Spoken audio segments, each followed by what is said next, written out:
Hello, this is a video looking at cues.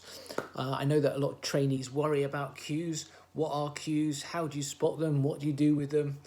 Well, cues are anything that a patient says or does that indicates that there is something more to be found, such as a symptom they wanted to talk about, emotions or a life stress.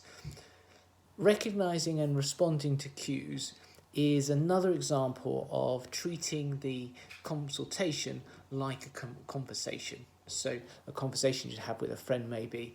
If your friend said something interesting or indicated there was something wrong, hopefully you would ask them about that thing.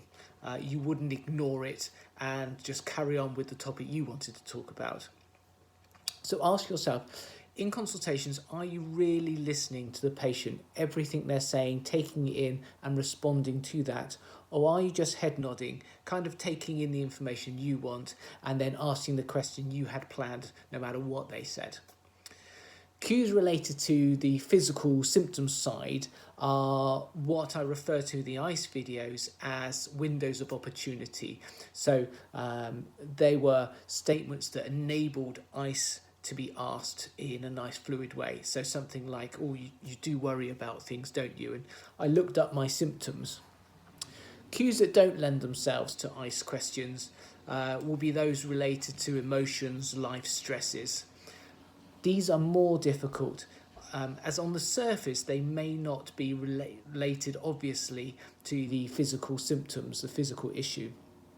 The doctor is going to be in the mindset of trying to work out from the symptoms they've been given and the timeline, what's the diagnosis, what's the management plan, and in amongst that data the patient may slip in something about their life and something like it's all been very upsetting recently, or I've been very stressed, there's been a lot going on at home, no one is helping me with this.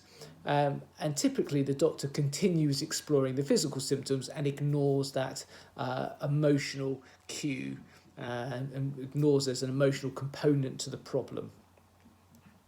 The simplest response is just basic repetition of part of the statement, or you could expand it into more of a question. So for example, I've been really stressed recently. Really stressed? Or you could expand to, why have you been stressed? If they said there's been a lot going on at home, a lot going on at home, or oh, what's been going on at home? No one is helping me. No one is helping you? Or what do you mean no one is helping you? It's been very upsetting. Very upsetting? Or what has been upsetting you? Patient then may go on to tell you more. If their response is uncertain, you may want to check this is actually something they want to talk about, as it may be that they just wanted to indicate to you things have been hard, but they actually want to focus on the main issue today. So a line like, is that something you'd like to talk about? Would acknowledge to them you've heard them, you've processed it, and then hands it back to the patient to decide, do they actually want to go into that today?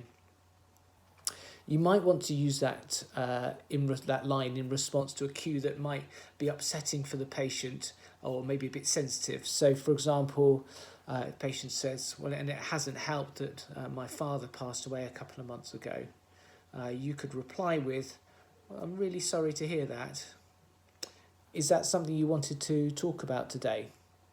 And then obviously the patient can decide if that's relevant today or not. There may be even less obvious cues, such as things the patient says, or non-verbal cues. So avoiding an answer, patient appearing to look upset or appearing to be nervous to you. Now, these cues are obviously even harder to spot.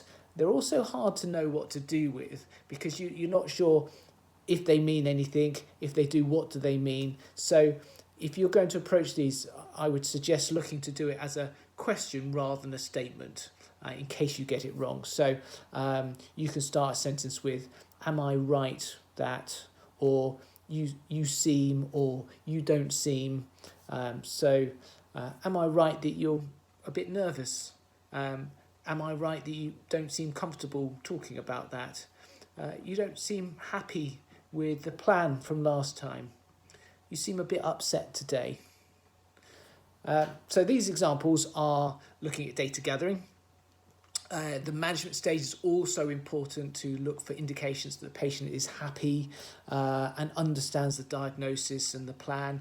I won't go into this in detail today on this video, but an example would be what you're going to be doing is looking for the patient not responding in the way you would expect. So, for example, do they seem interested by your suggestion and ask something about it, or do they change the subject? So if you suggested a blood test and the patient says, oh, great, I'll get it done tomorrow, or how do I get that blood test done?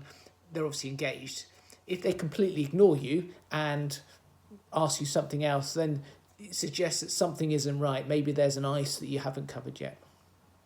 Okay, good luck looking for cues.